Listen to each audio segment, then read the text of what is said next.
എല്ലാവർക്കും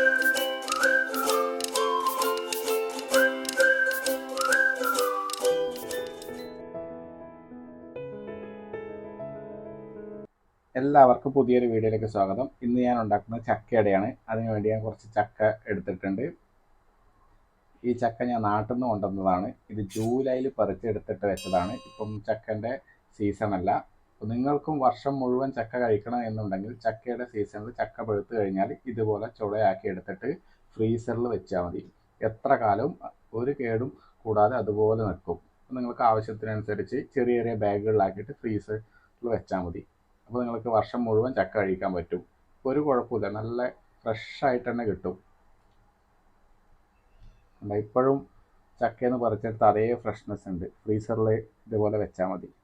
അപ്പോൾ ഇത്ര പോലെ ചക്ക ഞാൻ എടുത്തിട്ടുണ്ട് ഇന്ന്. ബാക്കി അതുപോലെ ഫ്രീസറിൽ വെക്കും. അതിനിപ്പം നമുക്കിപ്പോൾ ഒരു 6 മാസം കഴിഞ്ഞിട്ട് വേണമെങ്കിൽ ആക്കാം. വേണ്ട, അത് ഫ്രഷ് ചക്കയാണ്, നല്ല തേൻ വരിക്കയാണ്. ഒന്ന് കഴിച്ചു നോക്കാം.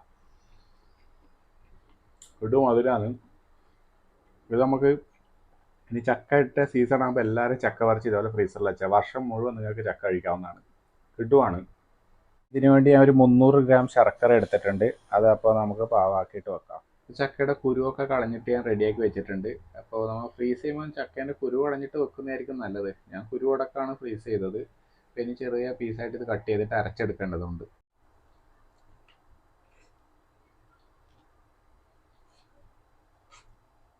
ചക്ക ഇവിടെ കട്ട് ചെയ്ത് വെച്ചിട്ടുണ്ട്. ഇനി നമുക്കിത് അരച്ചെടുക്കാം.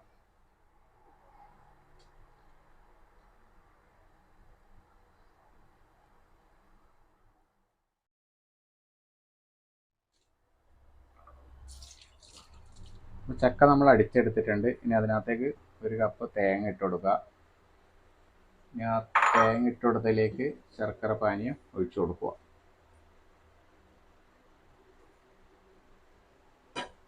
ഇനി ഒന്ന് മിക്സ് ആക്കുക നല്ലോണം.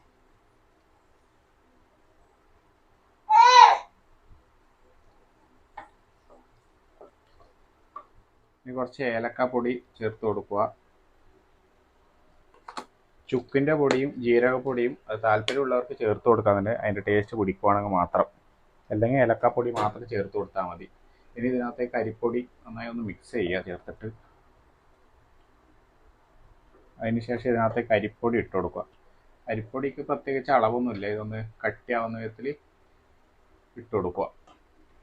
1 സ്പൂൺ നെയ്യും കൂടെ ചേർത്ത് കൊടുക്കണം. നെയ്യിൻ്റെ ഫ്ലേവർ എനിക്ക് ഇഷ്ടമില്ലാത്തതുകൊണ്ട് ഞാൻ ചേർത്ത് കൊടുത്തിട്ടില്ല.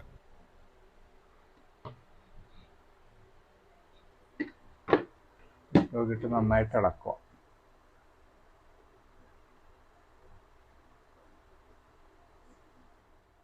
നന്നായി ലൂസാക്കണ്ട, ഒരു ടൈറ്റിൽ നമുക്ക് ഇലയിൽ പരത്താൻ പറ്റുന്ന വിധത്തിൽ ആക്കി വെക്കുക. ഇനി ഇല നല്ല കഴുകി വൃത്തിയാക്കി വെച്ചിട്ടുണ്ട്. അതിനകത്തേക്ക് നമുക്ക് ചക്ക ഇട്ട് കൊടുക്കാം. ജസ്റ്റ് ഇങ്ങനെ ഇട്ട് കൊടുത്തിട്ടാകുമ്പോൾ ഇല ഒന്ന് മടക്കിയാൽ മാത്രം മതി. മടക്കിയിട്ടൊന്ന് പ്രസ് ചെയ്താൽ മതി. ഇനി നേരെ ഇത് പാത്രത്തിലേക്ക് വെച്ച് ആവിക്ക് വെക്കാം.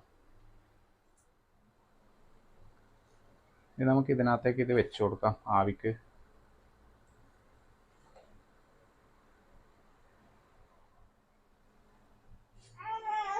ചക്കയുടെ ഏകദേശം റെഡി ആയിട്ടുണ്ട്. നമുക്ക് ഇതിൽ നിന്ന് ഒരു പാത്രത്തിലേക്ക് മാറ്റാം.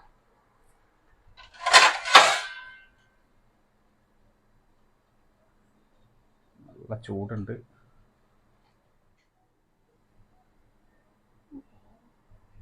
നല്ല ചൂട് വേണ്ട.